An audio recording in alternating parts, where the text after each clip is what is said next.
हिंदू धर्म ग्रंथों के अनुसार श्री हनुमान जी का जन्म चैत्र मास के पूर्णिमा में मंगलवार के दिन हुआ था। हनुमान जी की माता का नाम अंजनी और पिता का नाम केसरी था।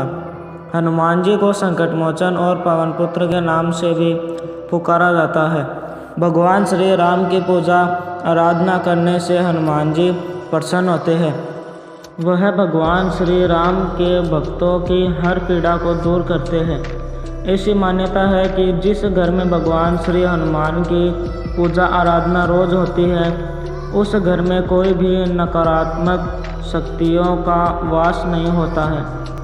क्या आपको पता है कि भगवान श्री हनुमान का जन्म कैसे हुआ? भगवान श्री हनुमान जी का जन्म कथा। एक बार भगवान इंद्र ऋषि दुर्वासा द्वारा आयोजित स्वर्ग में एक औपचारिक बैठक में भाग ले रहे थे। तब उस समय हर कोई एक गहन मंथन में डूबा था।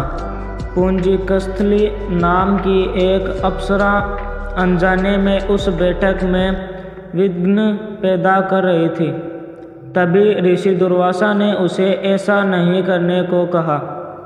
ऋषि दुर्वासा की कही गई बातों को उस अप्सरा ने अनसुना कर दिया।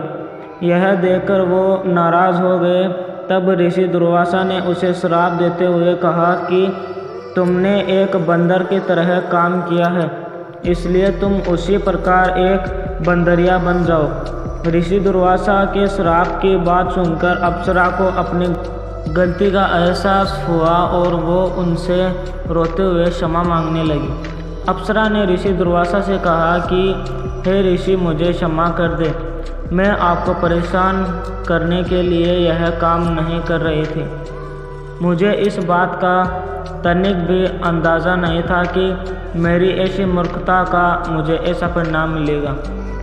ऋषि दुर्वासा ने उसकी विनम्र विनती को देखकर अप्सरा से कहा कि हे प्रिय, तुम रो मत। अगले जन्म में तुम एक भगवान से शादी करोगी, लेकिन वह एक बंदर होगा और तुम्हारा जो पुत्र होगा वह बंदर ही होगा, जो बहुत ही शक्तिशाली होगा। भगवान श्री राम का प्रिय भक्त होगा। यह सुनकर पुंजिक स्थली ने ऋषि दुर्वासा को नमस्कार करते हुए दिए गए श्राप को स्वीकार किया। तब माता अंजना का जन्म बंदर भगवान विराज से हुआ।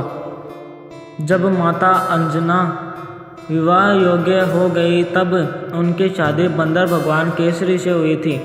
इसके बाद माता अंजना अपने पति के साथ सुखी वैवाहिक जीवन व्यतीत करने लगी।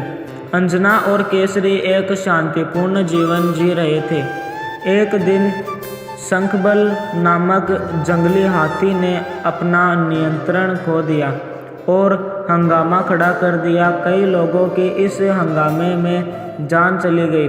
कितने ऋषि इस वजह से अपना अनुष्ठान पूरा नहीं कर सके। भगवान केसरी श्री शंखबल से बेहद प्रेम करते थे। भगवान केसरी ने अपने प्रिय हाथी को जब मार डाला तो वह बहुत शोक में डूब गए। यह देखकर संतों ने उन्हें यह वरदान दिया कि तुम्हारे घर एक बच्चा जन्म लेगा जो बहुत ही शक्तिशाली और हवा की शक्ति और गति के बराबर रहेगा। तब इस प्रकार भगवान केसरी के घर में माता अंजना ने भगवान श्री हनुमान को जन्म दिया। यही उनके जन्म की कहानी है, इसलिए उन्हें अंजनी पुत्र और पवन पुत्र कहा जाता है। वीडियो अच्छा लगा हो तो लाइक करें, सब्सक्राइब करें और अपने दोस्तों में शेयर करें।